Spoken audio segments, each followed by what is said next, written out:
Hey everybody, wanted to bring you a short video on the topic of the age of accountability.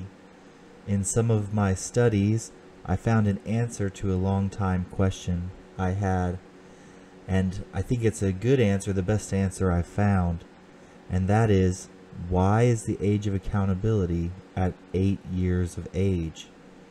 And I've heard many responses to this, but the best one I've heard is in the Book of Jubilees. It comes out of the Book of Jubilees. Let's take a look. Why 8 years of age? First, let's look at the doctrine that's given to us, that this is the age of accountability, as we find and read in Doctrine and Covenants 68, verse 27.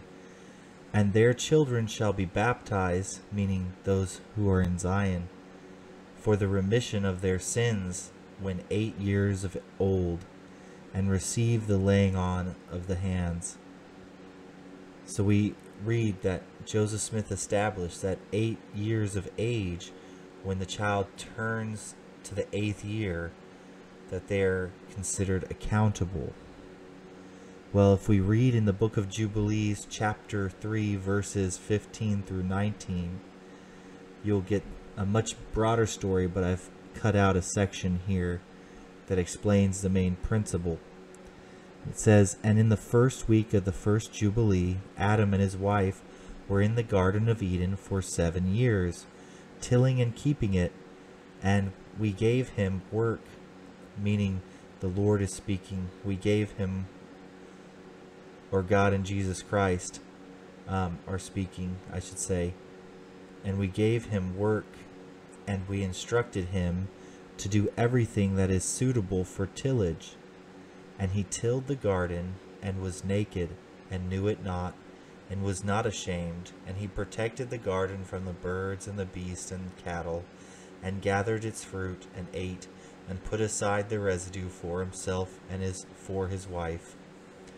And after the completion of the 7 years, which he completed there, 7 years exactly, that after that time Satan comes on the scene, and when he is 8 years, well, he would be in his 8th year in the garden, is when he's expelled from the garden and becomes accountable.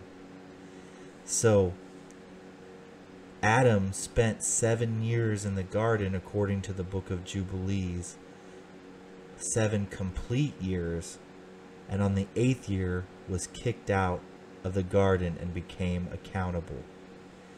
Very, very interesting.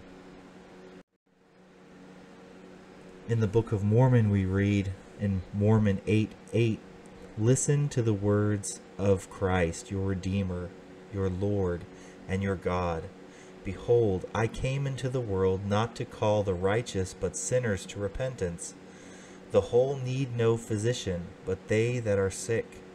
Wherefore little children are whole, for they are not capable of committing sin. Wherefore the curse of Adam is taken from them in me, that it hath no power over them, and the law of circumcision is done away in me." So we see that little children cannot sin.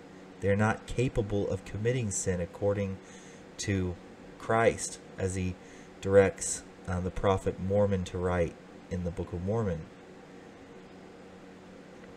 So if they're not capable of sinning until they're 8, this makes a lot more sense if you parallel it with Adam and his not being 8 years upon the earth, 8 years old before he committed sin and before he was held accountable before the Lord.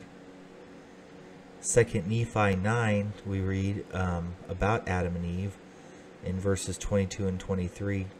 "And now behold, if Adam had not transgressed, he would not have fallen, but would have remained in the Garden of Eden, and all things which were created must have remained in the same state in which they were after they were created, and they must have remained forever and had no end, and they would have had no children, wherefore they would have remained in a state of innocence, having no joy, for they knew no misery, doing no good, for they knew no sin.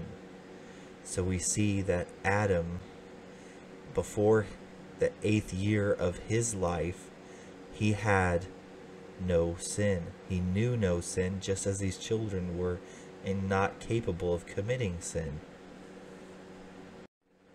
In conclusion, I believe, based on the book of Jubilees, and it just seems so good and so right to me, that it was a pattern set by Adam, our first parent. And so, because of that, all children at the age of 8, just like Adam at the age of 8, become accountable. I hope you enjoyed this video.